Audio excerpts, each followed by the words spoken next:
This book is very much a conversation. It's very much a conversation between Phil and I talking about these characters and what we think it is about them that is so iconic and what makes them resonant today. It is my understanding this is the first time a history of her people has been explored through the voice of a female author, through the voice of a woman. And I was sort of stunned by that. And again, working with this particular woman on this cast of women is what made this seem special and elevated at the end of the day. We want it to read like a history book for a young Amazon who is learning about the history of her people the same way any child is taught the history of their state or their city or their country from the perspective of their people.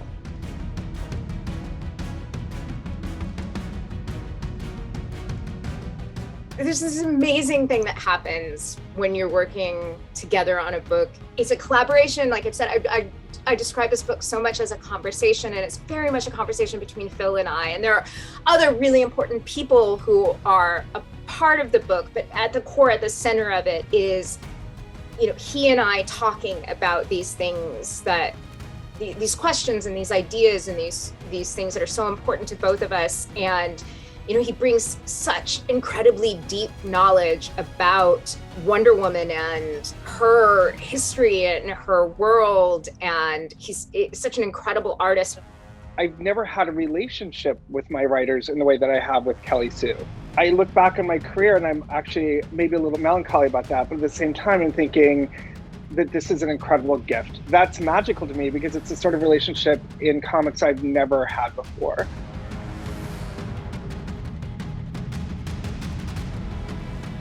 What's different about this is when I wrote and drew Wonder Woman 20 years ago, aside from being younger, it was just a very interesting time in comics. I've told this story many times, but I was essentially a glorified villain artist for a year that ended up having a run that people look back with fondness. What I have now, I think, is honestly, it sounds heavier than I intend, but it's a different understanding of the world. It's a different understanding, as much as I can in this body, of women, about how women navigate the world, of how we fetishize perfection in women. Like the Amazons for a long time had represented a perfect people. And one of the wonderful conversations Kelly and I had was about unfair burden. Think about women as people, think about the Amazons as people. I've clearly grown as an artist. I did almost the entirety of this work in pencil and then on Procreate on my iPad. So this is my first primary digital work, which is a reason it took me a long time to get started because I needed to get used to working digitally. And I think the effects speak for themselves.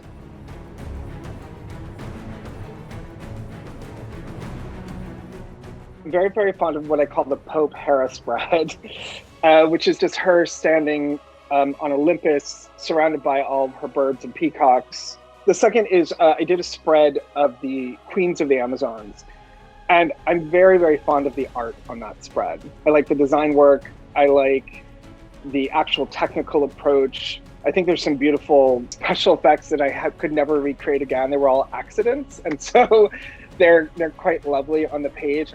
What we refer to as the Vanity Fair spread. It is the 30 original Amazons, the 30 Amazons that are born from the goddess's original mission. It looks like a Vanity Fair spread. These are all powerful women, but the power is expressed so differently in each of their bodies. I don't know if it's even possible because of the amount of work that would be involved and the number of people that would be involved, but I am living to see a cosplay of the 30.